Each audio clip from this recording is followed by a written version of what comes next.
Okay, we're now live streaming. Good morning, Dean. Good morning, Happy, Rich. happy New Thought Tuesday. Welcome to New Thought Tuesdays. So, Hey, what are we going to talk about today? we're going to talk about spiritual creatives. We've got a question for you. Are you focused on the good or the not good? And the answer to that question will dictate the success of your creative career. Yeah. So today, Rich and I are going to talk about focusing on the good and what that means spiritually, focusing on the good that you have, the good that you want, the good that you deserve. And then when the not good seems to enter into your life, how you can authentically reframe it as good, authentically as good, desirable, and even wonderful. So we know that being in the creative entertainment industry, we can sometimes feel like we're unappreciated or we're mistreated or that we're in a combative situation. It's not unusual. When there's so much spark of creativity, it's just not unusual. When you learn to see and then focus on that, the good aspects of your experience and of your relationships, your creativity will blossom and flow in unanticipated ways, just beautiful, unanticipated ways. So that's what Rich and I are going to talk about. We're going to share stories with you today on focusing on the good and multiplying that in your life. So we're going to talk about the energy. See, we're going to talk about how you can use the energy of trust. And even as I say it, I relax. How you can use the energy of trust to celebrate life and create more goodness in your life. So that's what we're here about today. What do you think about that, Mr. Smith? Awesome. Well, focusing on the good and the not so good. I got some stories to tell you today about the good and not so good. But yeah, trust. You say trust. Trust in what? Well, everything's going to work out okay. First off, when I say trust, there's always a capital T on it. When I think the word trust, and whenever I capitalize a document or a word in my head, it's a God quality. So spirit, eternal force, first cause, trusting that there is an unfoldment that is taking place that is this is a contradiction in terms, hell-bent on my goodness. That there's that all of this is unfolding in perfect order. And as I see that and trust that, I also recognize that as I'm not resisting it, as I'm in a place of trust as opposed to resistance, that trust brings the flow more into my life. I got a story for you there. Yeah, there you go. Hell bent on making it happen, allowing it to take place in your life in a perfect whole way, unencumbered by thoughts of fear, doubt, worry, and negativity. So I guess that's what we're going to talk about today. So what's your story? Oh gosh, well, I have on Sunday morning, the family was pretty much, except for me, ready to go to spiritual service. And we each had things that we were going to be doing at the service. And we had a medical situation. And one of my family members was experiencing something that required attention in an unusual way, in kind of, I would call it an emergent way. There was an emergent condition that appeared to be taking place. And so the kind of thing that red flags kind of go off. It's like, oh my God, oh my God, Yeah. oh my God. So I just kind of, I went into, it was very interesting. I went into, oh my God. And in the process, I found, oh my God. There you go. I So went what was that process that got you that to? process was a release and a trust that all is well. And this trust that all is well guided me through an entire day in a medical situation, in a medical facility with medical professionals, because we chose to use prayer to guide us. And we chose Western medicine as a venue for the revealing of truth. So it was a full day of many, many learned things.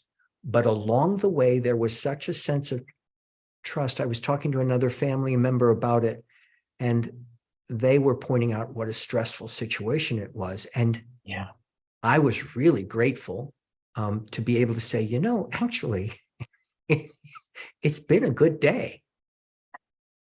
It's really been a good day. There's been much love here. There's been much kindness and support by perfect strangers. There were opportunities for people to step up and care to the best of their abilities, including myself.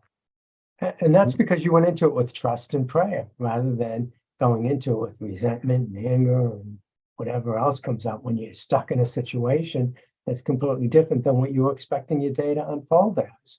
And just as you say, that sense of being stuck, there was no stuckness. I will absolutely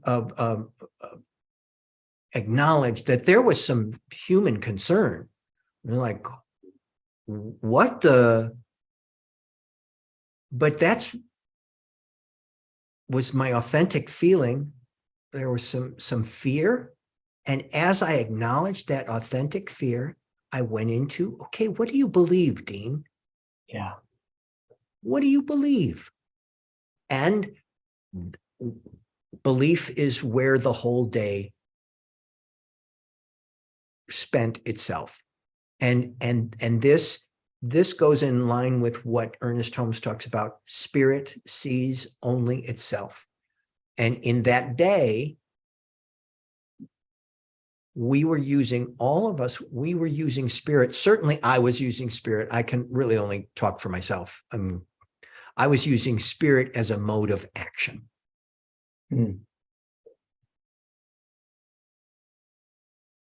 And also there's two things going on.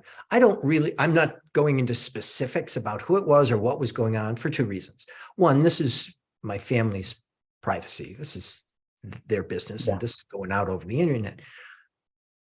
But also the idea of what you speak into, what you name. I'm naming love. I'm naming light. I'm naming flow.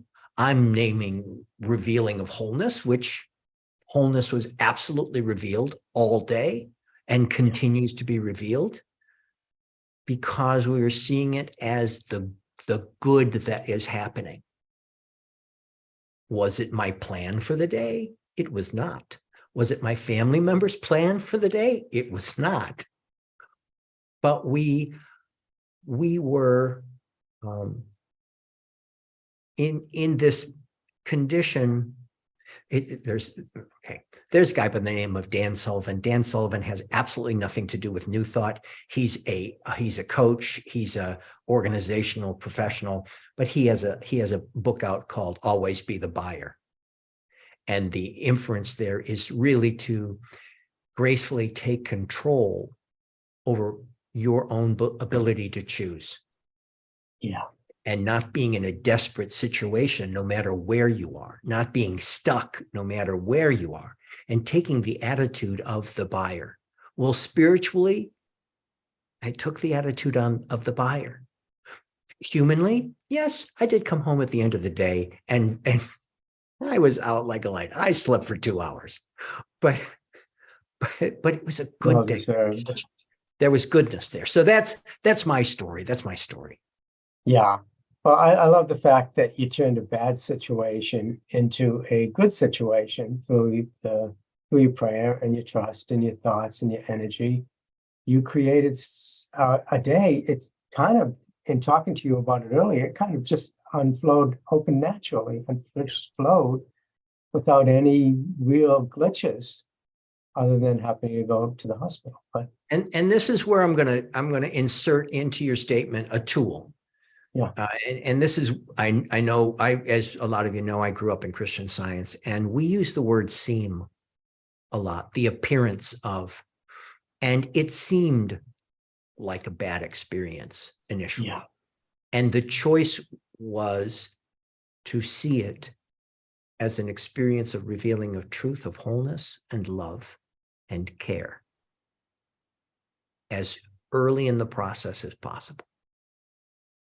And to take activity, to take that spirit has only one mode of action, and to follow through with that spirit. So it's not that it was a bad situation, because quite frankly, it's not that it was a good situation either.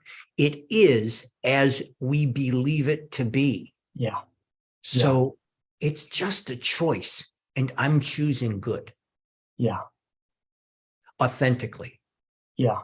It is as you believe it to be. I love that. And as creatives, and I'll talk to my filmmakers group, they have filmmakers that, you have situations they're not working out the way you want them to, and yet you can find the good in them. So I got a story, a film story. No.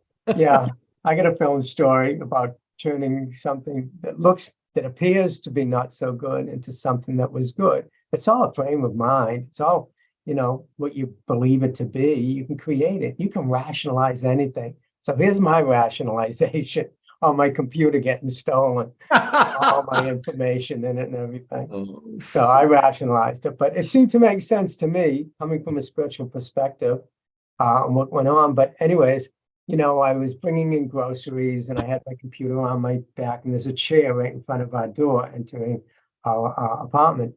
And I put my computer on that in the bag, and I put the groceries down, unlocked the door, and then picked up the groceries, walked in, shut the door, forgot the computer.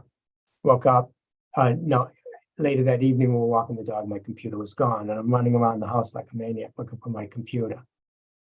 So my computer was missing. I lost my computer. Good, bad, who knows? It's like that story about the horse. The stallions coming into the corral. Good, bad, who knows? I'll tell you that story at another time, guys.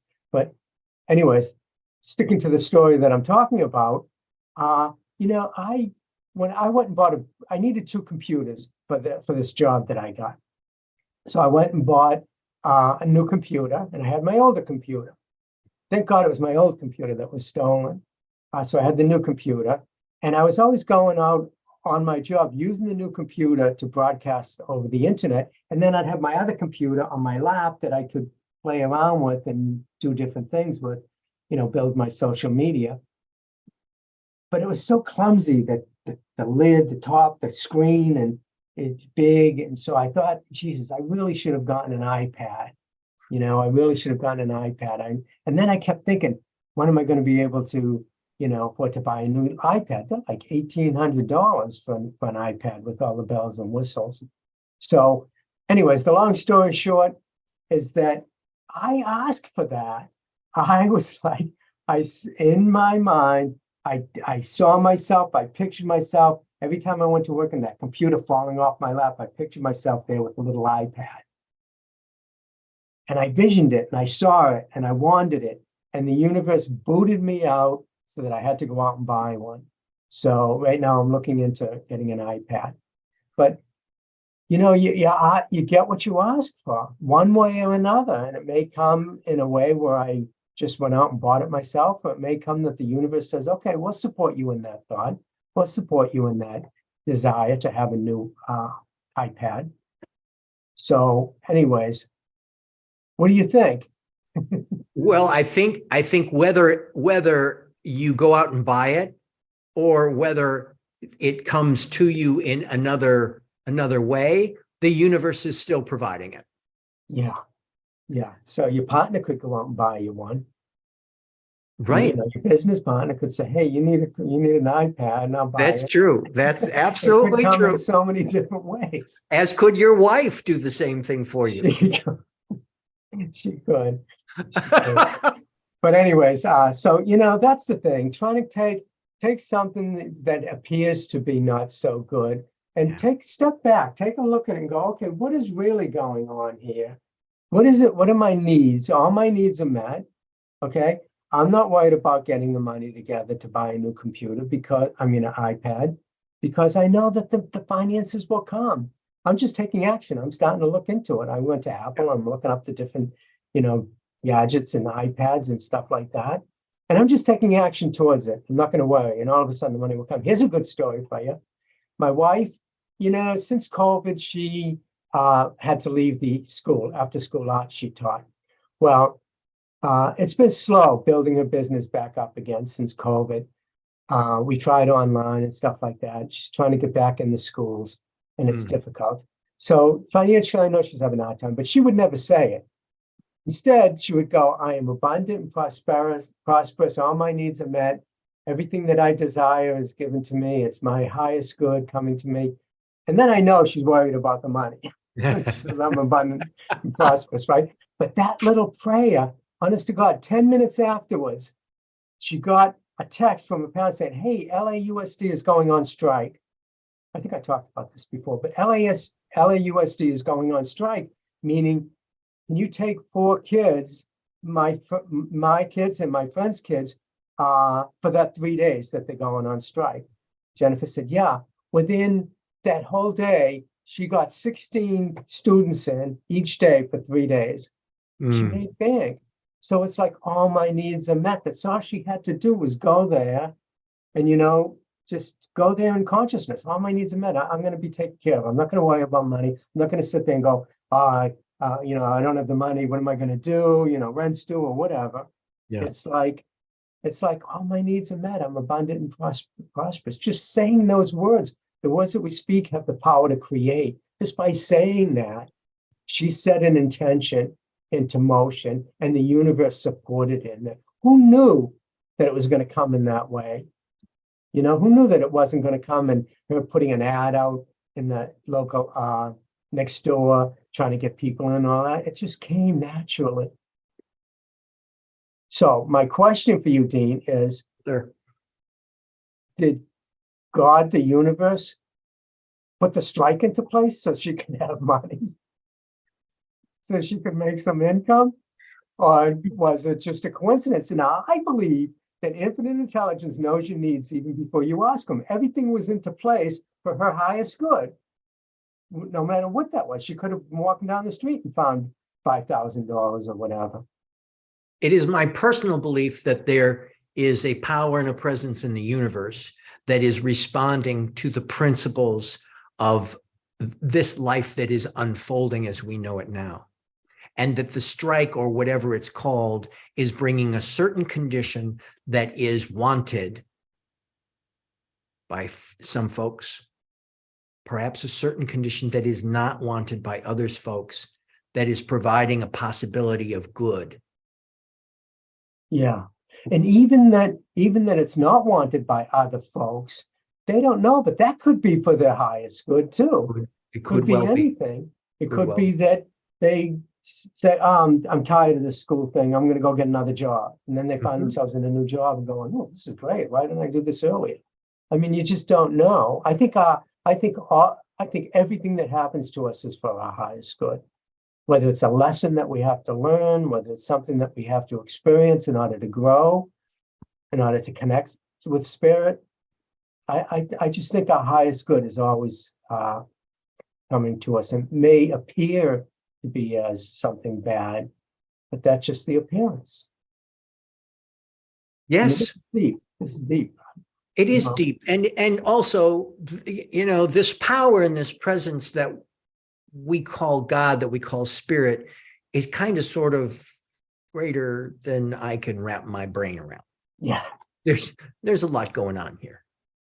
Yeah. And I'm satisfied that I'm able to identify these principles and work with them and see them unfold as a more graceful, a more loving, a more spiritual experience in this human experience. So some of the grander questions, I know that as individuals, we have the opportunity as individualized expressions of God to make a choice. So we get to choose. Do you want good or not good? Do you want good for yourself? Do you want good for others? Do you want not good for yourself? Do you want not good for others? Do you want good for the world? Do you want not good for the world? We are of a mind here at New Thought Tuesdays to change your thinking, change your life, change your world, and change the world. Recognizing that the world is unfolding. We are not coming to fix anything. We are here to celebrate. And we're here to celebrate on New Thought Tuesdays. Thank you for being here, Richard. Yeah, you're welcome. Hey, why don't you read that second paragraph there? Ernest Holmes quote. Okay, I'm going to read. Spirit sees only the good. Go ahead. You want me to read it, or do you want to read it? No, go ahead. You do it. Okay. Spirit sees only the good because it sees and knows nothing but itself. Think about that. Which is everything. Spirit passes into many different forms. It is true, but no matter what form, it always is its own self. We, therefore, look beyond the form, the appearances, to the inner reality and know it to be good. Thus, we can look into the face of some apparently horrible situations and see nothing but God there. In this way, we rob it of its fearsomeness.